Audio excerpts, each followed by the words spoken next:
أعوذ بالله من الشيطان الرجيم శపించబడిన బహిష్కరించబడిన శైతాన్ నుండి రక్షణ పొందటానికి అల్లాహ్ శరణు వేడుకో. ودخل معه السجن فتيان قال أحدهما إني أراني أعصر خمرا وقال الآخر إني أراني أحمل فوق رأسي خبزا تأكل الطير منه نبئنا بتأويله إنا نراك من المحسنين. మరియు అతనితో బాటు ఇద్దరు యువకులు కూడా చెరసాలలో ప్రవేశించారు. వారిలో ఒకడు అన్నాడు, నేను సారాయి పిండుతూ ఉన్నట్లు కలచూశాను. రెండోవాడన్నాడు, నేను నా తలపై రొట్టెలు మోస్తున్నట్లు వాటిని పక్షులు తింటున్నట్లు కలలో చూశాను. ఇద్దరూ కలిసి అన్నారు, మాకు దీని భావాన్ని తెలుపు. నిశ్చయంగా మేము నిన్ను సజ్జనునిగా చూస్తున్నాము. قال لا يأتيكما طعام ترزقانه إلا نبأتكما بتأويله قبل أن يأتيكما ذلكما مما علمني ربي إني تركت ملة قوم لا يؤمنون بالله وهم بالآخرة هم كافرون. యూసుఫ్ అన్నాడు, మీరిద్దరికీ తినటానికి ఇవ్వబడే భోజనం వస్తుంది కదా, అది రాకముందే నేను వీటి మీ కలల భావాన్ని మీ ఇద్దరికీ తెలుపుతాను. ఇది నా ప్రభువు నేర్పిన విద్యలలోనిదే. నిశ్చయంగా నేను అల్లాహ్ను విశ్వసించని వారి మరియు పరలోకాన్ని తిరస్కరించే వారి ధర్మాన్ని వదిలిపెట్టాను.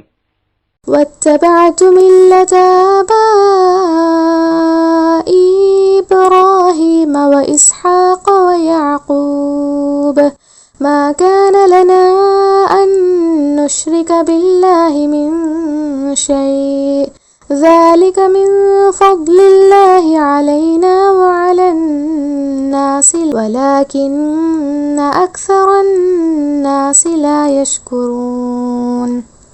మరియు నేను నా తండ్రి తాతలైన ఇబ్రాహీం, ఇస్హాక్ మరియు యాకూబుల యొక్క ధర్మాన్ని అవలంబించాను. అల్లాహకు ఎవడినైనా సాటి కల్పించటం మా విధానం కాదు. వాస్తవానికి ఇది మాపై మరియు సర్వ మానవులపై ఉన్న అల్లాహ్ యొక్క అనుగ్రహం. కాని చాలా మంది ప్రజలు కృతజ్ఞతలు చూపరు. يا صاحبي السجن أأرباب متفرقون خير أم الله الواحد القهار. ఓ నా ఇద్దరు చెరసాల సహచరులారా, ఏమి చాలా మంది విభిన్న ప్రభువులు మేలా, లేక తన సృష్టిపై సంపూర్ణాధికారం గల అద్వితీయుడైన అల్లాహ్ మేలా? ما تعبدون من دونه إلا أسماء سميتموها أنتم وآباؤكم ما أنزل الله بها من سلطان إن الحكم إلا لله أمر ألا تعبدوا إلا إياه ذلك الدين القيم ولكن أكثر الناس لا يعلمون. ఆయన అల్లాహ్ను వదలి మీరు ఆరాధిస్తున్నవి మీరు మరియు మీ తండ్రి తాతలు కల్పించుకున్న పేర్లు మాత్రమే. దాని కొరకు అల్లాహ్ ఎలాంటి ప్రమాణాన్ని అవతరింపజేయలేదు. నిశ్చయంగా ఆజ్ఞాపించే అధికారం కేవలం అల్లాహ్కే చెందుతుంది. ఆయనను తప్ప మరొకరిని ఆరాధించరాదని ఆయన ఆజ్ఞాపించాడు. ఇదే సరైన ధర్మం. కాని చాలా మందికి ఇది తెలియదు. يا صاحبي السجن أما أحدكما فيسقي ربه خمرا وأما الآخر فيصلب فتأكل الطير من رأسه قضي الأمر الذي فيه تستفتيان. ఓ నా ఇద్దరు చెరసాల సహచరులారా, మీలో ఒకడు తన యజమానికి మద్యపానం సారాయి త్రాగిస్తూ ఉంటాడు.